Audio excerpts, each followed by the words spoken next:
So you guys requested I should watch more animated YouTube stories, and at first I thought you guys were referring to the YouTube channel I already talked about. I had no idea there were other shitty animated YouTube stories like Share My Story. Okay, I knew channels like Swoozy already existed, but I'm talking about those half-assed, cringeworthy, clearly fabricated animated stories.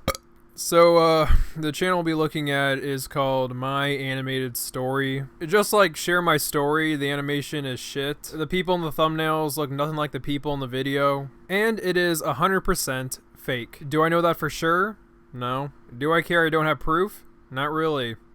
Hi, my name is Michelle, Yeah, no one cares. and this story literally happened yesterday. Oh my god, it literally happened yesterday. Yeah, that's f***ing cool, I guess. But you know what's cooler than that? I'm literally gonna be watching this video right now. I mean, like, holy shit. Yeah, surprisingly, putting the word literally before any sentence doesn't really make it more surprising. Her name is Lana. Or should I say I had a best friend. Anyway, Lana and I live close to each other, so we've always seen each other more often. And we grew really close. So basically, she knew a lot about me, and I knew a lot about her. Or did I? You've also got to keep in mind that I am a really private person.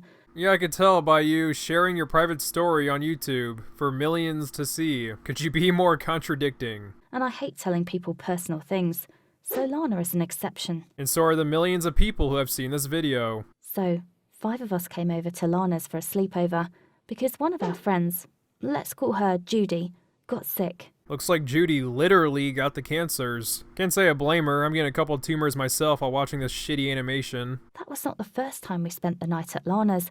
I would come and hang out with her often, since I only lived 2 houses away. Last night we started out watching a movie. Then we cooked dinner together. 2 of our friends love cooking. Who cares if your friends like cooking? This has nothing to do with the story. One more thing before we get to the main part. Lana and I have a classmate named Josh. Josh Hurley. That's what I'll call him here. And, thank God this is anonymous, I really like him. He's amazing. And he also lives right across the street from Lana's. He does not know about my feelings. No one does. Except for Lana. Well, gee, I wonder where this is going. So many twists and turns. I know some people are grossed out when I burp in the video, but I think it's kind of funny, so I'm gonna leave it in. So we're playing and it's my turn again, and I pick Dare. The girls can't come up with a task for me right away, and after a few minutes, Lana says she has a great idea. She says I have to get on the roof of her house and shout, "I love you, Josh Hurley," 3 times as loud as I can. I mean, if this is not betrayal, then what is? Yeah, Joseph Stalin during World War II has nothing on this bitch. This is real fucking betrayal, dude. I still can't believe she said it. She knew I liked Josh, and she knew there was a big chance he'd hear it, and how embarrassed I would be. Now I deeply regret I didn't just flat out refuse and go home. Who cares what they would think if I did? But at that moment, I thought, a game is a game, and I just had to get it over with. Okay, I get people don't want to look like wieners in front of their friends, but like, this is something different. You're gonna be on top of a 3-story house. I don't think people are gonna call you pansy because that's a very reasonable refusal. But you're in an animated story, so you're dumb as hell. I got on the roof through the bedroom window, and I found a spot that I thought was safe. It was almost midnight, so it was really dark. The girls were standing at the window, ready to film the whole thing. Anyone else getting Logan Paul vibes from this? Alright, she's gonna kill herself. As I was shouting, I started to slip down the roof. It was terrifying. I tried to brake with my hands, but it didn't work until I got to the very edge. Then the fire department came with a ladder. But you can imagine the stress I had already gone through. I just want to point out that the title of this video is My Friend Nearly Killed Me When We Played Truth or Dare. Really? I mean, yes, she shouldn't have dared you to go on the roof, but at the same time, you chose to do it. Nobody forced you up there. And that's what this title is implying. It's your dumbass fault you almost died. I don't know what to do here. Maybe you guys have advice for me. Leave it in the comments. Woo, yay, video 2. I'm so excited. When I heard my mom screaming, I assumed that our neighbor's cat was chewing up Mom's precious garden again. But what I saw turned out to be very real. Standing on our porch was my sister, who had been missing for the last 5 years. You just implied that your mom would have the same reaction of a cat chewing up her garden and finding out that her missing daughter came back. Lily was 2 back then. She went out with my dad, but he returned without her, saying that she had been kidnapped. He left her alone in the car for just a couple of minutes while he went to buy her some candy, but when he returned, she wasn't there. Jesus, can you stop fidgeting your shoulders? What is even the point of animating that? To make it more lively and real? You might as well not even try if you have a Go Animate budget. She kept on telling me that she felt that my sister was going to return. She no longer went to work, and she didn't allow me to leave the house, not even to go to school. She ignored all the calls she received and locked all the windows. Wait, and hold up. doors. The mother still has faith that the daughter's still out there, but she doesn't answer her phone calls? What sense does that make? I mean, she's clearly already desperate, so why not just listen to the phone calls, because maybe someone found something. I feel like that's what a reasonable person would do in that situation and not just hang up the phone. This makes no sense. Once, my friend Leah threw a party and she invited all of our friends. So for the first time ever, I snuck out. I told my mom that I was going to sleep, and then I put pillows on the bed. I covered them with my duvet so it would look like I was lying under there. This way my mom would think that I was fast asleep. Really? Your animations are so void of life that you just have to zoom in on the characters and call that animation? I could smell her breath with that zoom in, and she's a piece of fucking pixels. And since then, my mom hadn't allowed me to go anywhere. I mean, can you believe that? It is all Lily's fault. What? If she didn't disappear that day, my life wouldn't have turned into such a nightmare. Are you serious? It is all Lily's fault. Yeah, screw that 2-year-old for getting kidnapped. What an inconsiderate bitch. It is all Lily's fault. How is it a 2-year-old's fault for getting kidnapped? The kidnapper, of course. The parent, maybe. The little kid that actually gets kidnapped, you do realize she was 2 years old, right? How was it her fault? That's gotta be some of the dumbest shit I've ever heard in my life. More than a week went by, and I still didn't know anything about my dad, and I didn't even care until I heard my mom yelling. I went outside to see Lily standing on the porch with 2 police officers and a couple I'd never seen before. My mom couldn't contain herself when she saw my sister. She literally passed out.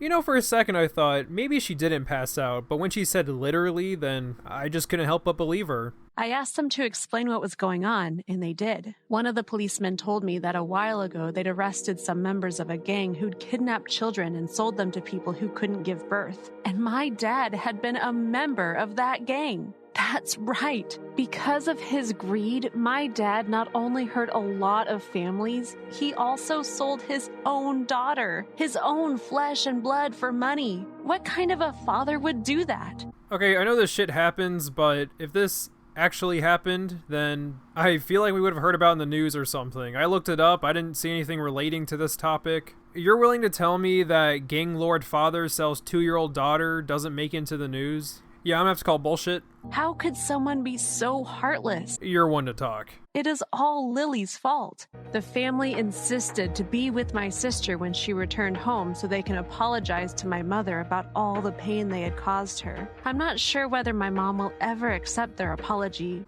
Why? What did they do? They didn't know this was a gang selling them a child. They were actually taking care of the child while she was missing. This story sounds like the plot of some insane movie, right? But unfortunately, it is true. Pixar didn't happen, bitch. What do you think of my story? It's fake. Hi, my name's Chelsea. Wow, and I thought the last video had shit animation. This is the story of how my boyfriend is cheating on me.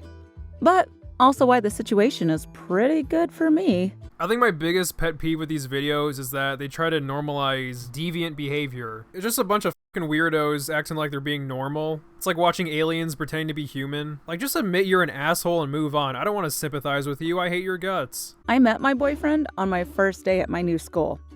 He showed me around the school on my first day there, and by the end of the day, he had asked me if I would be his girlfriend.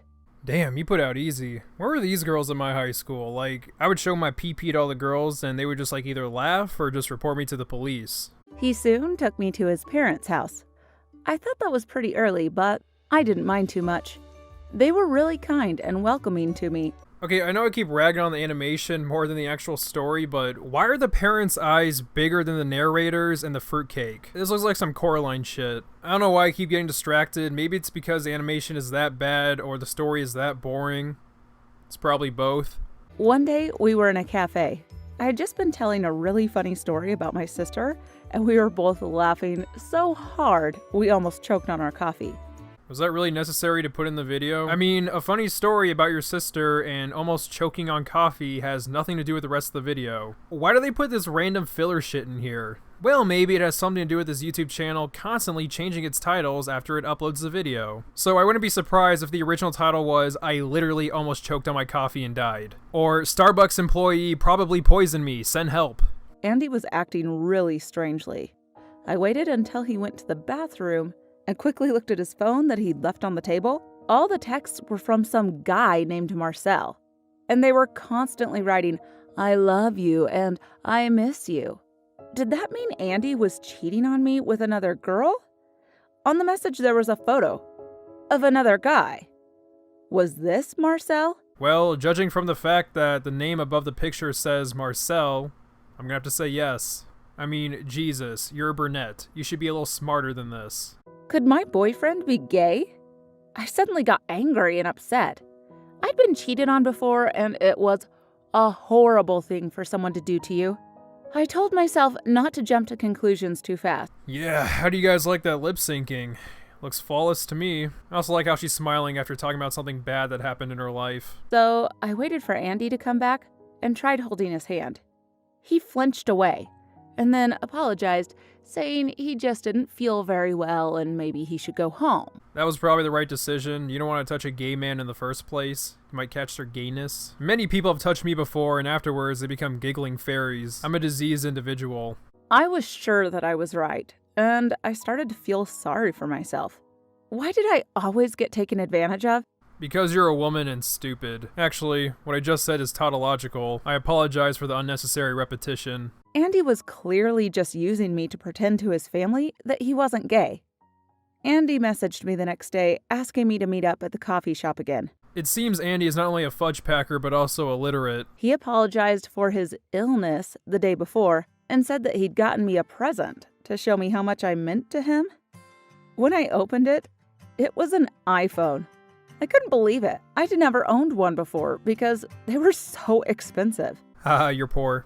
At that moment, I had a moral dilemma. Do I refuse the phone and confront Andy? But I decided not to. If he was going to use me, I was going to use him. Alright, first of all, it doesn't make you a better person or justify your actions. Second of all, false equivalence. Yes, he shouldn't be using you, but the reason why he is because his Bible-thumping parents might kick him out of the house. While the reason you're using him is because you're a gold digger. Not the same at all. Maybe he started to suspect that I knew something, but he never admitted it. Instead, he would bring me a gift every time. Maybe you think that I'm a gold digger, but No, there's no buts. You're a fucking gold digger. I'm not doing anything wrong. Horseshit. It's simple. I take advantage of this man by having him purchase expensive things for me. I swear, guys, I'm not a gold digger. Have you ever been cheated on but managed to benefit from it? Well, I've never been cheated on, but I will say if I ever was, I would break up with that person immediately. Stop trying to promote deviant behavior, you stupid twat.